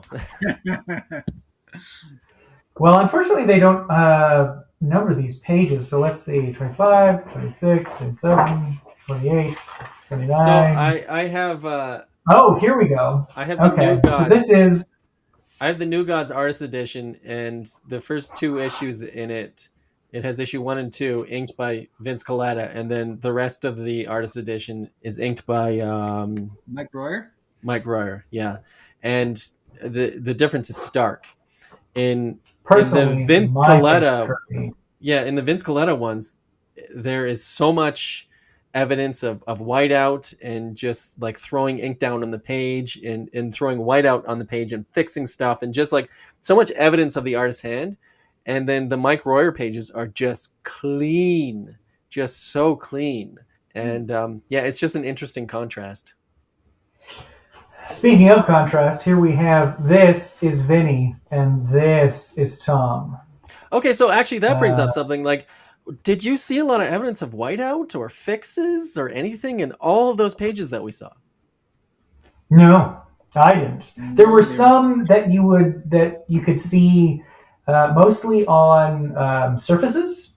Like you'd see, there's one that's an aerial shot of Frank Drake, the ostensibly main character, and Doctor Voodoo, and there's some whiteout on the ground that looks like he may have overworked the sand or something that they're standing on. But for the most part, no. It looks like whenever there's a blank spot, you can see that Colin had taken an eraser to the pencils to clear out areas that he didn't want filled with dark pencil marks. Now, And then the slashing, the line work would move around that gap. But yeah, with this Vince Galetta page, is there much evidence of whiteout? there is Not some. I can necessarily see it whiteout, but there. white paint. Yeah, I would say no. I think it's just an interpretation. The difference is just the interpretation of the pencils. Just looking at it, it feels a lot more, I don't know, robotic, or there's not a lot of depth going on, I guess. Yeah, like this is Tom Palmer, and just like the hair on the werewolf, because this is a crossover with Werewolf by Night. Mm. That in an attempt to boost sales for Werewolf by Night, they had a 2-issue crossover. But here, I don't know. It's just like, yeah, he's not doing it badly. It's just that Tom Palmer does it amazingly. Yeah. it's Well, I mean, it's just undeniable that Gene Colan plus Tom Palmer, there was magic there. There's just Absolutely. something yeah. special that was happening on the page. Now, speaking to your point about whiteout, there is whiteout for this snow scene, which, Oh yeah. like, of course, you'd have to, right? But I think that's more of that's got to be like an illustration tool at that point. Yeah, so we've reached the end of this book. These don't actually tell any stories. You can't read anything, but I do really suggest if you can find these. And I mean, it's probably a secondhand market. I found the store I bought this from. Shout out to Another Dimension in Calgary, Alberta. I bought this from. They were surprised they had it. Like they had to go into the back, pull it off a shelf, dust it off. They're like, "Oh, I didn't realize we actually had this." So you just asked, "Hey, by any chance, do you have this?" And I did a search on their website and then quickly just like, you know what? Before I second guess myself, I'm just going to buy it right here. And then immediately went to go pick it up. Mm. Yeah, just on a whim. But, I suggest people check their local stores. You never know what they have. Yeah, especially for aspiring artists, there's a lot of lessons you can learn here. If you can pick up the artist edition or even just a few of the floppies, like in the back issue bins or whatever the case may be, any Gene Colan work in general, yeah. even his Daredevil stuff.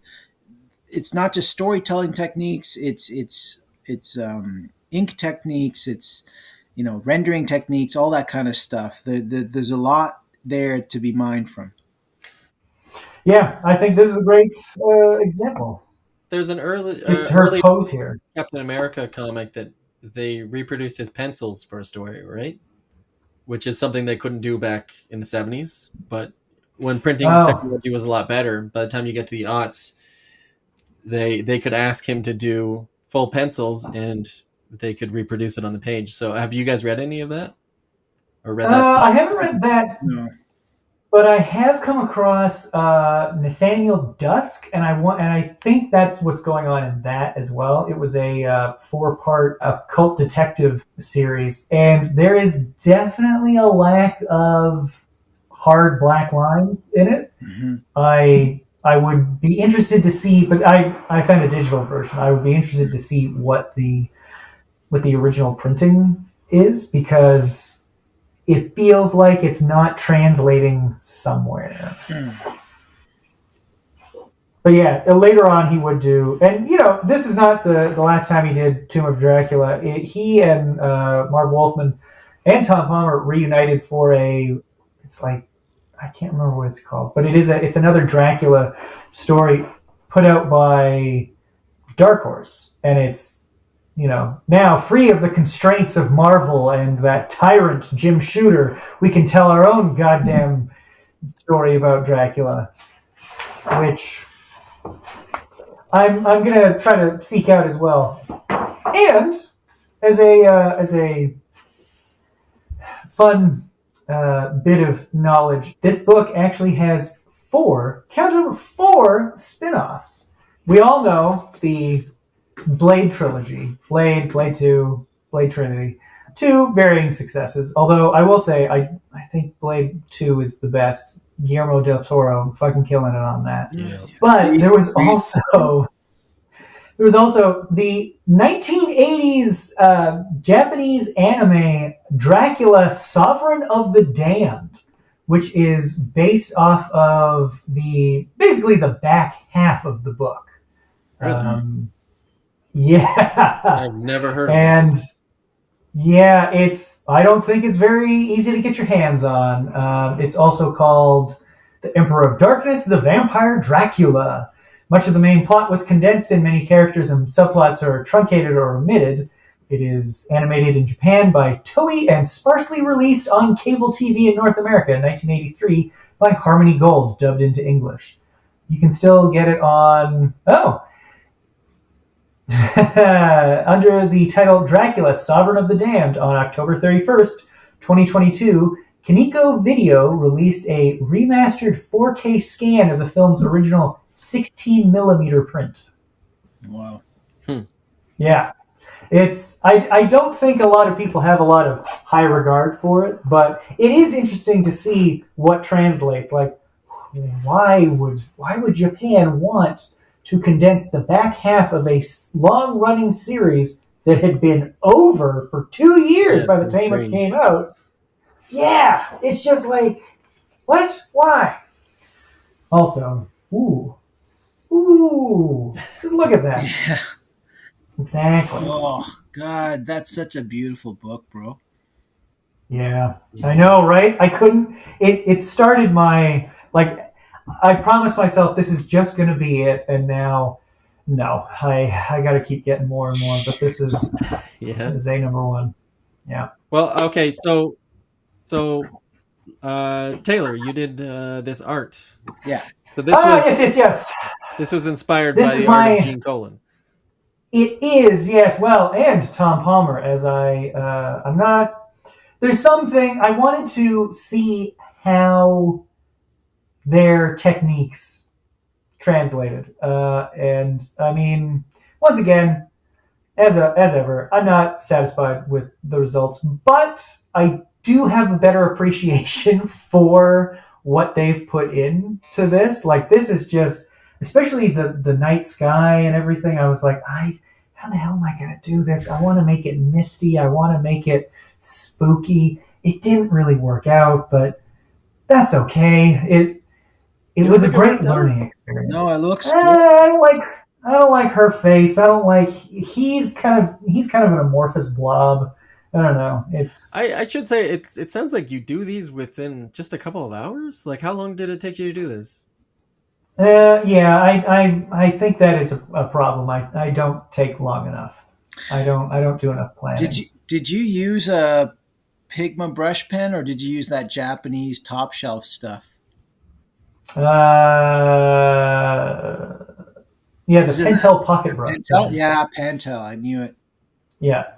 And this, as it turns out, because now I'm paying for it, this paper, this is for graphite, and just about only graphite. Like, laying down brush pen on it. Ooh, it is dry. It is absorbing that all of this ink, and I think a smoother texture would have worked out. Are you better. gonna go and get a different sketchbook, or are you gonna keep at this one? I am. Yeah. I think this is going to become a bit of a workbook because the tooth on this is just too high. Which, for all you young artists out there, get to know the materials you're using. That's a big part of art school is learning what tooth is, what plate smooth means, how everything works together. Because sometimes you end up with this where it's like, I think this would have been better if I had just used a different type of paper. And given myself more time as well. It looks good to me from here, man. Thank you. Well, thanks for watching, everybody. Don't forget to comment and subscribe and like the video, and we will see you next time.